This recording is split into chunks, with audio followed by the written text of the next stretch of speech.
Como é que Deus pode castigar uma pessoa, pastor? Sempre aprendemos que Deus é amor, mas vamos entender isso, como é que Deus castiga. Pode deixar aqui, pode voltar lá no 2 Crônicas. Como é que Deus castiga? Vamos ver? Versículo 10, nós paramos no capítulo 33, versículo 10. E falou o Senhor a Manassés e ao seu povo, porém não deram ouvidos. Pelo que o Senhor trouxe sobre eles os príncipes do exército do rei da Síria. Quando aqui, literalmente, Deus trouxe, não, Deus permitiu. Vem o dia da tentação, o dia da adversidade, o dia da crise, e Deus não pode fazer nada. Veio os príncipes do rei da Síria, e Deus não pôde fazer nada por aquela nação, por aquele povo, pelo seu rei. Por quê? Porque eles não se julgaram. Eu volto já aqui, do lado aqui no capítulo 12, no versículo 6, um homem também estava numa condenação. Versículo 5, perdão, tá? Capítulo 12, versículo 5. Era um caso idêntico, só que neste caso ele não foi destruído, não. Foi antes. Diz assim: então veio Semaías, o profeta, a Roboão e aos príncipes de Judá, que se ajuntaram em Jerusalém por causa de Sisaque, e disse-lhes: assim diz o Senhor, vós me deixastes a mim, pelo que eu também vos deixei nas mãos de Sisaque, rei do Egito. Passa para nós, já pode voltar lá, no capítulo 33, no versículo 11. Quando o inimigo veio, Deus não pôde fazer nada, Deus deixou, entenda bem, esse é o castigo. Qual o castigo? O amparo, Deus tira o amparo. Tira o amparo tanto, não leia agora não, na primeira carta aos Coríntios 5:5, o Paulo foi tão duro no falar, que ele disse que um cidadão que praticava fornicação, olha como é que era duro, com a madrasta dele, com a mulher do pai. E a Bíblia diz claramente que o Paulo mandou entregar aquele homem, alguém lembra? Para Satanás. Para o corpo ser destruído, para o espírito ser salvo no dia do Senhor. Quer dizer, ele permitiu. É a mesma coisa hoje. Não é, entenda bem, que Deus chega, ô demônio, acaba com ele. O espírito da miséria entra na vida dele, o espírito do câncer entra. Não, o inimigo vem e Deus não está podendo fazer nada. Deus não pôde proteger aquela nação. Deus não pôde proteger aquele homem, de 1 Coríntios 5. Deus não está podendo proteger alguém. Veio o inimigo, veio os príncipes do rei da Síria, os quais prenderam Manassés entre os espinhais e o amarraram com cadeias e o levaram à Babilônia. Perdeu tudo, irmão. De uma hora para outra o inimigo veio na vida dele, e quando o inimigo vem, ele vem roubar, matar, destruir.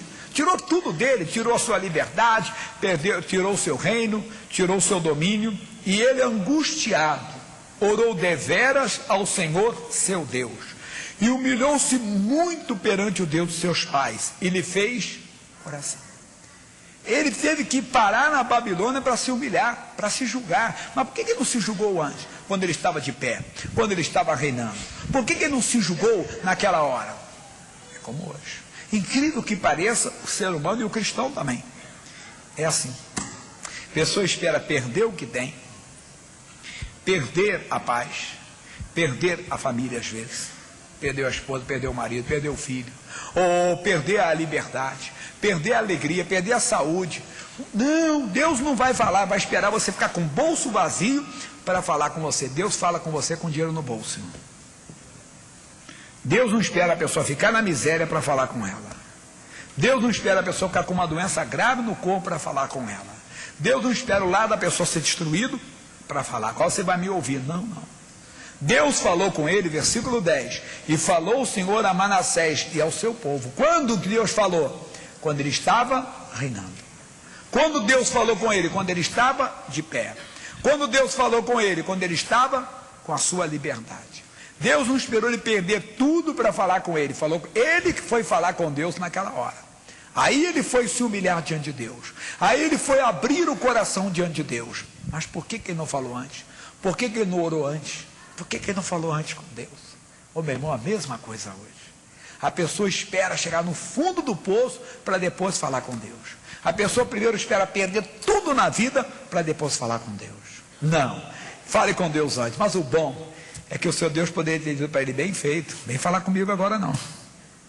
Já viu alguém tratando o outro assim? Ah, agora você vem falar comigo. Por que você não falou comigo antes? Não. Ele disse: o que vem a mim, eu de maneira alguma lançarei fora.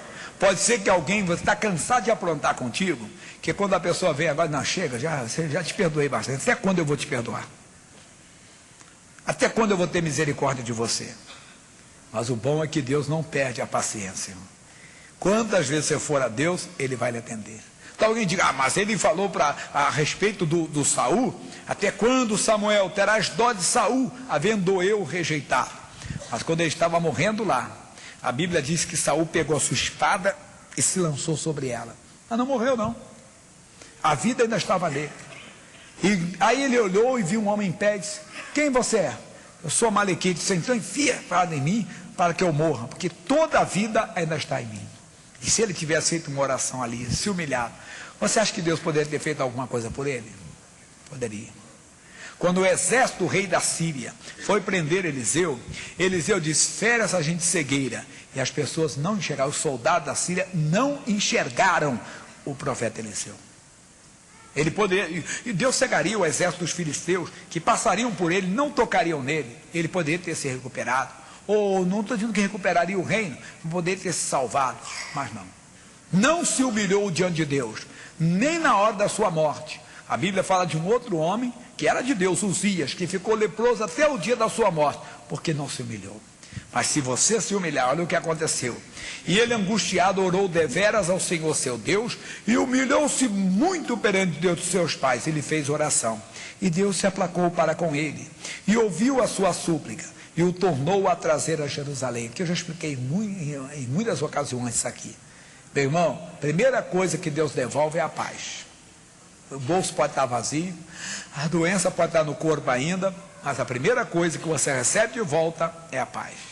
É uma convicção: Deus está comigo, Deus está no controle. Você recebe a paz. Ele recebeu Jerusalém e o seu reino, aí ele recebeu o seu reino.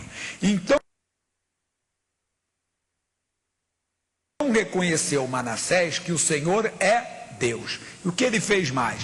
E depois disso, edificou o muro de fora da cidade de Davi, e ao ocidente de Gion, no vale, e a entrada da porta do peixe, e a roda até Ofel, e o levantou muito alto.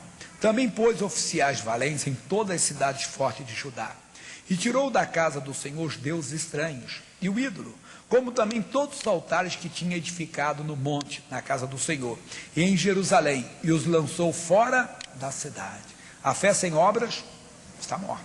Não adianta dizer para Deus que você está arrependido. Arrependimento é mudança de direção, tem que provar.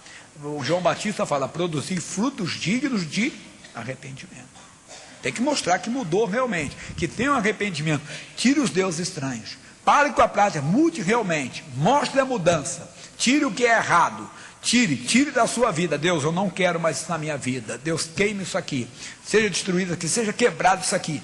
Terminando, o último versículo diz: e reparou o altar do Senhor, e ofereceu sobre ele ofertas pacíficas e de louvor, e mandou ajudar que servisse ao Senhor Deus de Israel.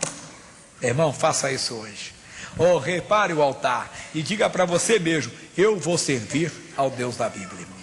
Eu vou servir ao único e verdadeiro Deus, e Ele tem poder para mudar a sua história. Vamos orar? Fiquem de pé, por favor. Essa é a palavra que eu tinha para você hoje. Abra o coração diante dele agora. Eu repito sempre aqui, eu sempre digo da seguinte maneira: eu prego, mas quem fala é o Senhor.